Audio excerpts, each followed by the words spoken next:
ஒரே நாளில் எப்படி அந்த கோவிலுக்கே போயிட்டு மாலை போட்டு அந்த கோவில்லையே இருமுடி கட்டி அந்த இருமுடியை எப்படி சாத்த போகிறோம் அப்படின்ற இன்ஃபர்மேஷனை தான் இந்த வீடியோவில் பார்க்க போகிறீங்க. Hello candies, always be happy. இன்றைக்கி நம்ம மேல்மருவத்தூர் ஆதிபராசக்தி கோவிலை விசிட் பண்ண போகிறோங்க. இந்த ஊருக்கு எப்படி எந்தெந்த ஊரில் இருந்தெல்லாம் வரலாம் அப்படின்ற ரூட் மேப்பையும் சொல்கிறேன். ஸோ இந்த வீடியோவை ஸ்கிப் பண்ணாமல், நிறைய பேர் நம்ம சேனலை சப்ஸ்கிரைப் பண்ணாமல் பார்க்குறீங்க, மறக்காமல் சப்ஸ்கிரைப் பண்ணுங்கள். இந்த வீடியோவுக்கு ஒரு லைக் போடுங்க, அது எனக்கு ரொம்ப மோட்டிவேட்டாக இருக்கும். இப்போது நாம் வீடியோக்குள்ளே போகலாம். எங்கள் ஃபேமிலியோட அந்த கோவிலுக்கு இப்போ நாங்கள் போகிறோங்க. ஆல்ரெடி நாங்கள் 10 நாளைக்கு முன்னாடியே மாலை போட்டாச்சு. இருமுடி மட்டும் அந்த கோவில்லையே போயிட்டு கட்டலான்ட்டு பிளானு. இப்போ நாங்கள் பொன்னேரி ரயில்வே ஸ்டேஷன்லேருந்து அந்த கோவிலுக்கு போக போகிறோம். அது எப்படி போக போகிறோம் அப்படின்றது பார்த்திங்கன்னா, பொன்னேரி ரயில்வே ஸ்டேஷனில் கரெக்டாக 7:25க்கு ஒரு லோக்கல் ட்ரெயின் இருக்குது. அந்த ட்ரெயினில் ஏறி அப்படியே நாங்கள் சென்ட்ரல் போக போகிறோம். ஃபர்ஸ்ட் டைம் ட்ரெயினில் போறியடா?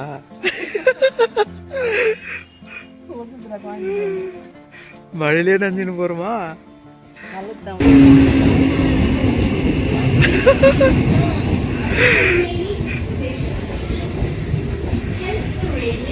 இரு நிக்கட்டும் போலாம்.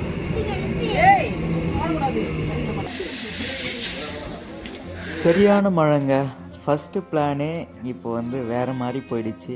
ஆக்சுவலி நாங்கள் 6:45க்கு பொன்னேரியிலேருந்து பீச் ட்ரெயின் பிடிக்கலான்னு தான் பிளானு. பட் மழையினால் எங்களால் அந்த ட்ரெயினை பிடிக்க முடியல. 7:25 ட்ரெயின் தான் பிடிச்சிருக்கோம். நாங்கள் பீச் ட்ரெயின் பிடிச்சிருந்தோம்னா ஸ்ட்ரைட்டாக சென்னை பீச்சுக்கு போயிட்டு அங்கேருந்து எக்மோர் போயிட்டு அங்கேருந்து நிறைய எக்ஸ்ப்ரெஸ்லாம் இருக்குது. அந்த எக்ஸ்ப்ரெஸில் ஏறினோம்னா நம்மளை மேல்மருவத்தூருக்கு 10 அப்படி இல்லைன்னா 11 மணிக்கெல்லாம் எடுத்துன்னு போய் ட்ராப் பண்ணுறாங்க. பட் அந்த பிளான் இப்போது வேறு மாதிரி எக்ஸிக்யூட் ஆகுது. இப்போ நம்ம சென்னை சென்ட்ரல் போயிட்டு தான் வேறு என்ன பிளானில் போகலாம் அப்படின்றத முடிவு பண்ண முடியும். அடிக்கிற குளிருக்கு எதமாக ஒரு தேங்காய் வித்து புட்டரிசியை சாப்பிட போகிறோம். அதோட ரேட் பார்த்திங்கன்னா 20 rupees. என்னடா இவன் குளிரில் ஒதுறான், ஐயோயோ இந்த செல்லத்தை எப்படி குளிர்றானே. இருந்தாலும் சாப்பிட்டுட்டேன், சரியாக போய்டும். எப்படி இருக்குது டேஸ்ட்டு? செம்மையாக இருக்குதா? இவருக்கு இதே வேலை தான். இன்னும் என்னென்ன பொருளெல்லாம் வாங்க போகிறானோ அப்படியே நச்செடுப்பாங்க இவன்.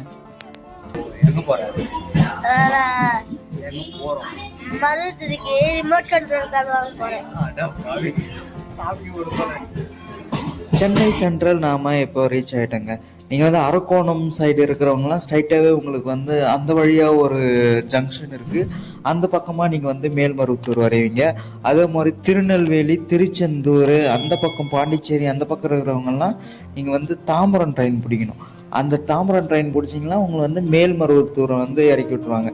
இந்த ட்ரெயின் டீட்டெயிலாம் எப்படி பார்க்கணுன்னா, வேர் இஸ் மை ட்ரெயின் அப்படின்னு ஒரு ஆப் இருக்குது. அந்த ஆப்பில் நீங்கள் எந்தெந்த ட்ரெயின் எப்பப்போ போகுது, என்ன டைமிங் எடுப்பாங்க, எல்லாமே அந்த டீட்டெயில்ஸ் எல்லாமே அந்த ஆப்பில் இருக்கும். அதில் பார்த்துங்க. அது மட்டும் இல்லாமல் நீங்கள் யூடிஎஸ் ஆப்பை யூஸ் பண்ணுங்கள். அந்த ஆப்பில் நீங்கள் டிக்கெட் எடுத்துக்கலாம். சென்னை சென்ட்ரல்லேருந்து இப்போ நம்ம பார்க் ஸ்டேஷன் போக போகிறோம். அப்படியே அந்த சப்வே உள்ளே இறங்கி நம்ம நடந்து போனோம்னா சென்னை பார்க் நம்ம வந்துடுவோம். இங்கேருந்து Chengalpattu junction train local train இருக்கும். அந்த ட்ரெயின்லேயும் போகலாம். அப்படி இல்லைன்னா தாம்பரம் வரைக்கும் அங்கே போயிட்டு அங்கேருந்து எக்ஸ்ப்ரெஸ் இருந்தால் நம்ம எக்ஸ்ப்ரெஸில் போகலாம். பட் சண்டேன்றதால நான் அந்த ஆப்பில் செக் பண்ணும்போது நிறைய ட்ரெயின் கேன்சல் ஆகிருந்தது. இப்போது பார்த்திங்கன்னா டைம் 9:15 ஆகுது.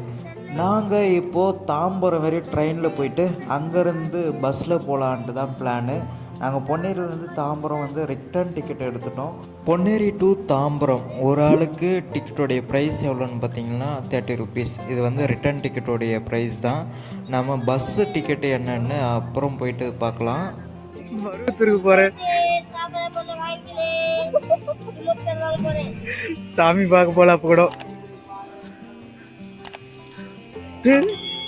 திட்டுவாங்க, அது மாதிரிலாம் போடக்கூடாது. எடு, அதை எடுத்து உன்னப்பா அடிக்க போகிறாங்க போலீஸ். இப்போ கேமராவில் எல்லாத்தையும் பார்ப்பாங்க, என்ன பண்ணுவேன்? இப்போ அது கேமராவில் பார்ப்பாங்க. கேமராவில் பார்த்து உன்னை இப்போ பிடிக்க போகிறாங்க. ஆமாம், குப்பையை கவரில் போடக்கூடாது, குப்பை தொட்டியில் தான் போடணும். குப்பையை எடு, எடுத்து குப்பை தொட்டியில் போடு. கீழே போடக்கூடாது. குப்பை தொட்டி அங்கே இருக்குது பாரு, பாக்கெட்டில் வச்சுக்கோ. குப்பை தொட்டி வந்தால் போடலாம், பாக்கெட்டில் வச்சுக்கோ. அவ்வளோதான். குப்பை தொட்டியில் தான் குப்பையை போடணும் எப்பவுமே, சரியா? தாம்பரம் வந்துட்டுங்க. தாம்பரத்துலேருந்து அப்படியே நம்ம வந்து இப்போ ட்ரெயின் எதுவும் இல்லை. ஸோ ட்ரெயின் இல்லாதனால நம்ம அப்படியே பஸ்ஸுக்கு போகிறோம். அப்படியே தாம்பரத்துலேருந்து ஸ்ட்ரைட்டாக உள்ளே போனோம்னா பஸ். நாம் ரயில்வே ஸ்டேஷனோட எண்டில் இருக்கோம். இந்த எண்டில் வந்து நம்மளுக்கு ரைட் ஹேண்ட் சைடில் ஒரு சந்து மாதிரி தெரியும். இந்த இடத்துல போனோம்னா நம்மளுக்கு அப்படியே ஆப்போசிட்டில் வந்து பஸ் ஸ்டாப் இருக்கும். நீங்கள் வந்து என்னென்னா பிரேக்ஃபாஸ்ட் வந்து வீட்லேயே செஞ்சு எடுத்துகிட்டு வந்தேங்க, இட்லி அந்த மாதிரி. இந்த இடத்துல வந்து நாங்கள் ஒரு பரோட்டாவை 40 ரூபா கொடுத்து சாப்பிட்டோம். ஒரு தோசையோட ரேட்டு 60லேருந்து 65 ரூபா சொன்னாங்க. ஸோ இது வந்து எனக்கு வந்து ரொம்ப ஹை. நம்ம ரோட்டுக்கெல்லாம் சாப்பிட்டோம்னா ஒரு பரோட்டாவோட ரேட்டு 20 தான். 20ன்றதே அதிகம். 15 ரூபா 12 ரூபாயில் சாப்பிட்றலாம். ஒரு தோசையோட விலை 10 ரூபா, அவ்வளோதாங்க நம்மளோட ரேட்டு. இப்போது இந்த இடத்துல போய்ட்டு நம்ம பஸ் ஏற போகிறோம். எல்லாம் நிறைய பஸ் வந்து அந்த இடத்துல இருக்கும்.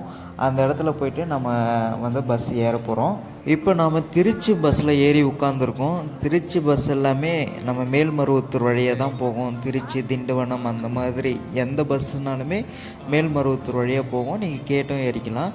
இப்போ நாம் தாம்பரத்துலேருந்து மேல்மருவத்தூருக்கு போகிறதுக்கு ஒரு ஆளுக்கு வந்து டிக்கெட் ப்ரைஸ் எவ்வளோன்னு கேட்டிங்கன்னா 60 ரூபா. நம்ம பொன்னேரியிலேருந்து மேல்மருவத்தூர் போயிட்டு ரிட்டன் வரத்துக்கே 200 நம்ம போயிட்டு ரிட்டன் வந்துடலாங்க. வெரி அஃபோர்டபுள் ப்ரைஸ் தான். 200லேயே நம்ம வந்து உள்ளே போயிட்டு வந்துடலாம். அது மட்டும் இல்லாமல் அங்கே இருமுடி கட்டுற ப்ரைஸ் எல்லாத்தையும் நம்ம பார்க்க போகிறோம். கரெக்டாக 12:30 மணிக்கு நாம் மேல்மருவத்தூர் வந்து ரீச் ஆகிட்டோம். இதுதான் மேல்மருவத்தூர் பஸ் ஸ்டாப்பு. நம்ம இங்கேருந்து அப்படியே இறங்கி ஆப்போசைட்டில் தான் அந்த கோவில் இருக்குது. நம்ம ஒரு சப்வே வழியாக நம்ம உள்ளே போயிட்டு அந்த பக்கம் வரப்போகிறோம். அதே நீங்கள் ட்ரெயினில் வந்தீங்கன்னா ட்ரெயின்லேருந்து இறங்கின உடனே உங்களுக்கு கோவில் வந்துடும். அதே ரூட்லேயே நீங்கள் வந்தீங்கன்னாவே உங்களுக்கு கோவில். இப்போது வந்து நம்ம சப்வே வழியாக தான் உள்ளே போயிட்டு அந்த கோவிலை வந்து போக போகிறோம். நிறைய பேர் வீட்லேயே விரதம் இருந்துட்டு இந்த இடத்துல வந்து மாலை போடுவாங்க. 3 நாள் விரதம், 5 நாள் விரதம், அந்த மாதிரி விரதம் இருந்துட்டு இந்த கோவில்லையே வந்து மாலை போடுறவங்களும் நிறைய பேர் இருக்காங்க. இங்கே இருமுடியும் கட்டுவாங்க. இருமுடி கட்டுறதுக்கு நீங்கள் எங்கேயுமே வெளியிலேருந்து எந்த பொருளும் வாங்கிட்டு வர தேவையில்ல. இந்த கோவில்லையே விஐபி தரிசனத்தில் இருமுடி கட்டுறாங்க. அதையும் நம்ம பின்னாடி பார்க்கலாம்.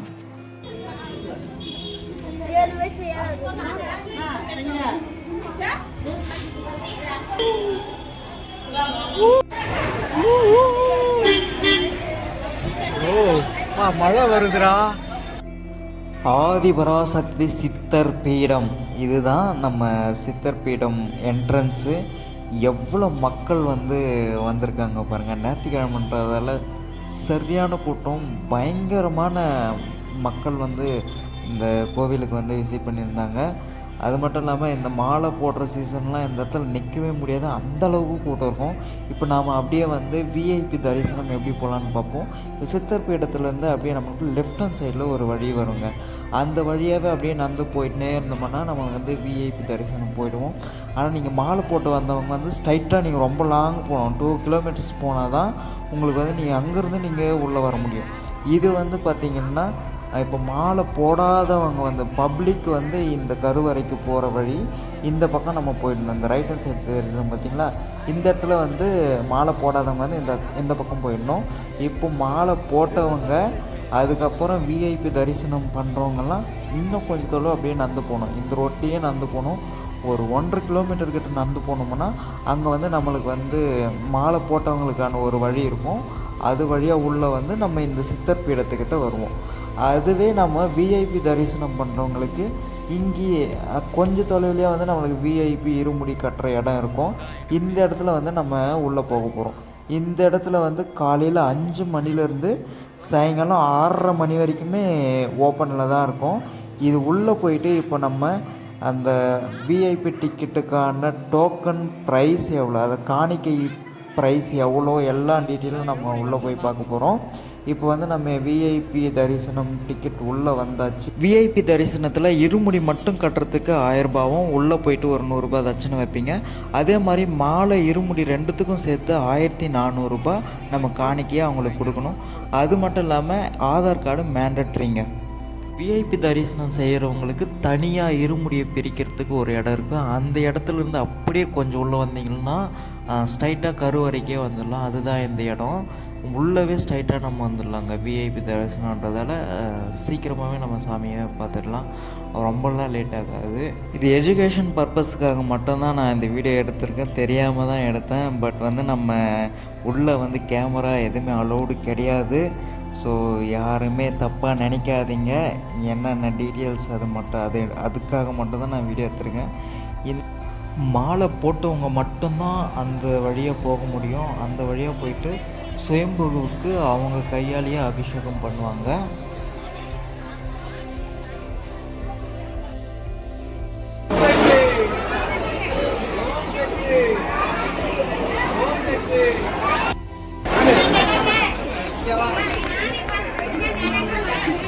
நம்ம 2 மணிக்கெல்லாம் சாமியை பார்த்துட்டு அன்னதானம் டிபார்ட்மெண்ட்டுக்கு வந்தாச்சு. பட் அன்னதானம் வந்து ரொம்ப லாங்கு, 1.5 கிலோமீட்டர் கிட்ட நம்ம நடக்க வேண்டியதாக இருக்கும். நீங்கள் ஒரே நாளில் வீடு திரும்பணும் அப்படின்னு நினச்சிங்கன்னா கண்டிப்பாக வந்து நீங்கள் அன்னதானத்தை ஸ்கிப் பண்ணிவிடுங்க. ஏன்னா இங்கேயே நம்மளுக்கு வந்து டைம் ஆகிடும், சுற்றி வரா மாதிரி இருக்கும். அதனால் அதை ஸ்கிப் பண்ணிவிட்டு அப்படியே நீங்கள் வந்து வீட்டுக்கு போயிடுறதுன்னா ஒரே நாளில் வந்து நம்ம வீட்டுக்கு போயிடலாம். அப்படி இல்லைன்னா அன்னதானம் நம்ம வந்து சாப்பிட்ணும் அப்படின்னு நினச்சா அன்னதானத்தில் கொஞ்சம் டைம். இந்த ஒரு ஆளில் மட்டும் நம்ம 3000லேருந்து 4000 5000 பேர் கூட சாப்பிட்லாங்க. அவ்வளோ பெரிய ஹால் இது. இந்த மாதிரி நிறைய இருக்குது. அந்த கோவிலை சுற்றி இந்த மாதிரி அன்னதானம் பிளேஸு நிறைய இருக்குதுங்க. நாங்கள் சாப்பிடும் போது உருளைக்கிழங்கு கூட்டு, ஒரு பொரியல், அதுக்கப்புறம் சாம்பார், ரசம், மோர் குழம்பு இதெல்லாம் இருந்துச்சு. எல்லாத்தையும் நாங்கள் வந்து ட்ரை பண்ணோம். சூப்பராக இருந்தது சாப்பிட்றதுக்கு. இதுதான் இந்த வீடியோவோட லாஸ்ட்டு. நம்ம வந்தாச்சு. நெக்ஸ்ட்டு வேறு ஒரு வீடியோவில் உங்களை சந்திக்கிறேன். இந்த வீடியோ பிடிச்சிருந்தா லைக் பண்ணுங்கள், ஷேர் பண்ணுங்கள், கமெண்ட் பண்ணுங்கள். மறக்காமல் நிறைய பேருக்கு இந்த இன்ஃபர்மேஷனை ஷேர் பண்ணிவிடுங்க. Always be happy.